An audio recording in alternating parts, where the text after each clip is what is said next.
the engine cut out at an altitude of 10,000 meters over the ocean. That is exactly what happened on August 24th, 2001 to Air Transat Flight 236. Both engines failed.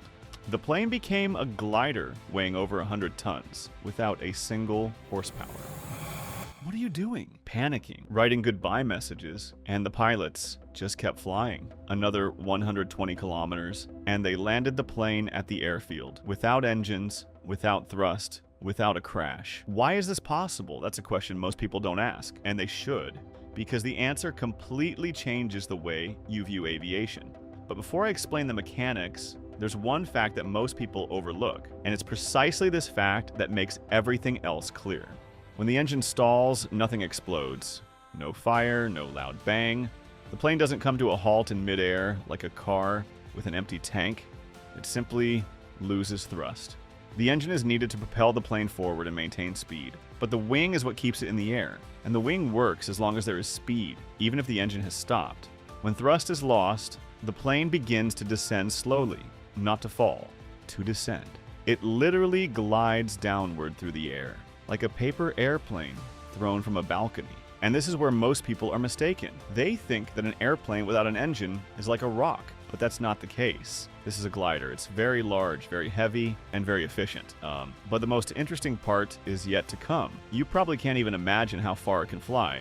If you're interested in the inner workings of aviation, subscribe. Here, it's all facts. No panic, no myths. There's a concept known as the glide ratio. It indicates how many meters of horizontal distance an aircraft travels for every meter of descent. For a typical passenger aircraft, this ratio is approximately 17:1. That is, for every meter of descent, the aircraft travels 17 meters forward. Let's do the math. If an aircraft loses its engines at an altitude of 10,000 meters, it can still fly about 170 kilometers without a single drop of fuel. 170 kilometers. That's the distance from New York to Philadelphia. Now, let's return to that Air Transat flight. They were over the Atlantic. The nearest airport, Lajes in the Azores, was 120 kilometers away. They had fuel. Not much, but they had some. The pilots knew this. They didn't panic. They calculated speed, altitude, distance to the runway, and they set the plane on the required descent angle. But there's a catch here. Planning is one thing, but what happens to control when the engines stop?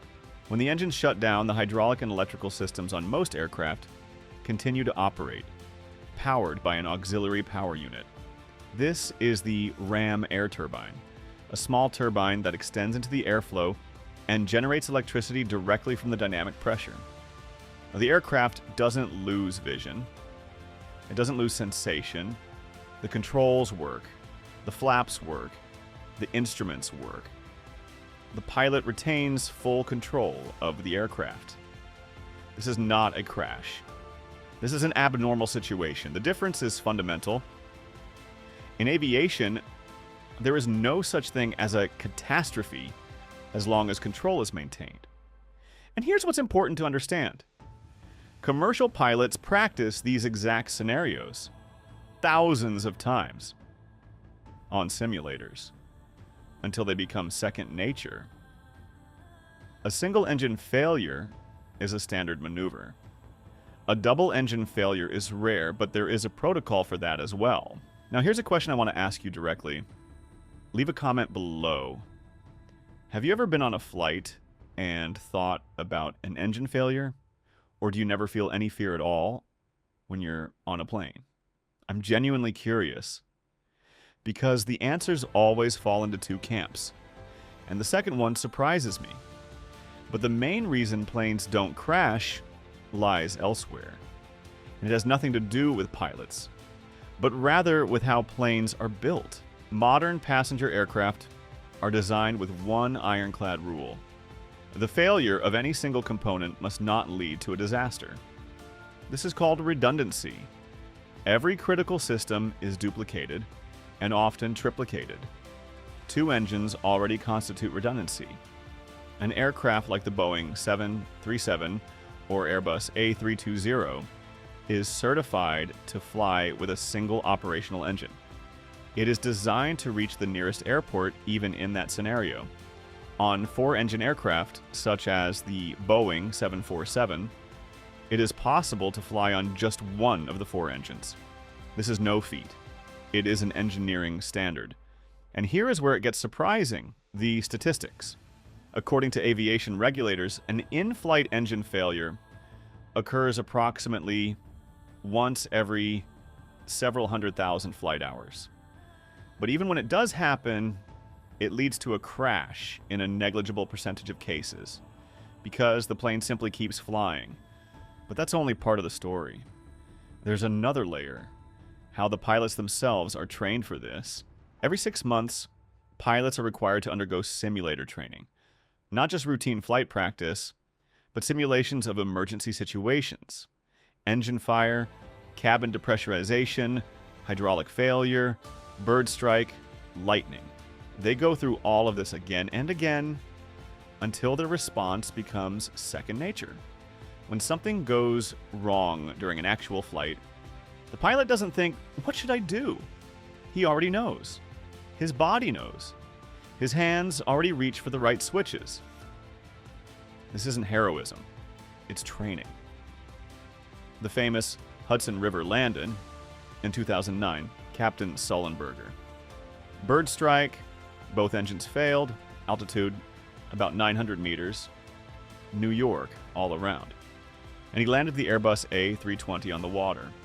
All 155 people survived. Later, he was asked, "What were you feeling in those moments?"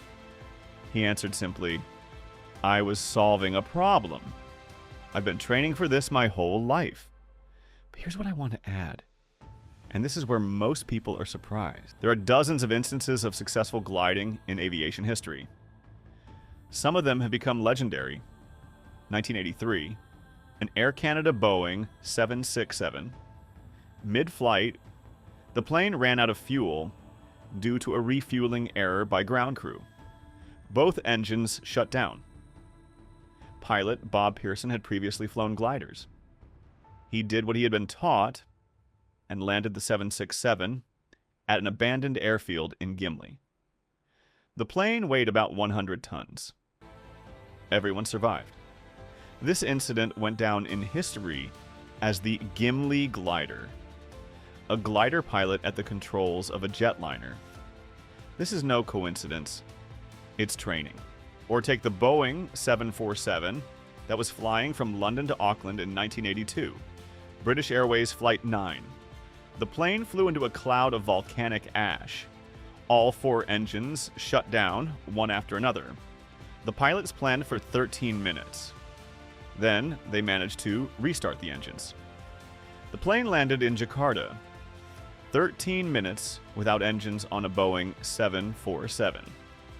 Write in the comments which of these cases surprised you the most: Gimli, the Hudson, or the Atlantic. But there's something almost no one talks about. The most important reason why commercial aviation is the safest form of transportation on the planet. Every aviation incident, even a minor one, is investigated. Every equipment failure is recorded. Every deviation from the norm is analyzed. The aviation industry has built what is arguably the most sophisticated risk management system in the world. It works because every mistake becomes a lesson for the entire industry, not just for a single company. When they began investigating crashes in the 1970s and discovered that most of them were caused by human error, they developed CRM, or Crew Resource Management, training crews in communication, decision-making, and stress management. Today, commercial aviation has 1 fatality per approximately 1 billion passenger kilometers. Cars are dozens of times more dangerous. An airplane doesn't crash when an engine fails because of luck, and not because pilots are superheroes. It's because the entire system, from wing design to training protocols, is built so that a single failure cannot kill people. And these aren't just nice words, it's engineering, physics, decades of work. So, an airplane without an engine isn't a falling rock. It's a glider. It keeps flying. It's controllable. Pilots know what to do because they've done it thousands of times. The wing keeps the plane in the air, not the engine. This is basic physics that most passengers have never heard of. And here's what amazes me the most. People are afraid to fly, but aren't afraid to get in a car. Even though the statistics show the exact opposite. Fear is a poor guide. Knowledge is the best. Now, you know what really happens when the engine goes silent. You know why the plane doesn't crash. And maybe the next time you're on board and hear the engines change sound, you won't grip the armrest. You'll remember, lift comes from the wings. The pilot is trained. The plane is designed for this. And you'll just keep looking out the window. If this video has changed how you think about aviation, give it a like. The algorithm decides who gets to see videos like this. You decide if someone else gets this answer. Subscribe. The next video is about how pilots make decisions in zero visibility conditions. It's even more interesting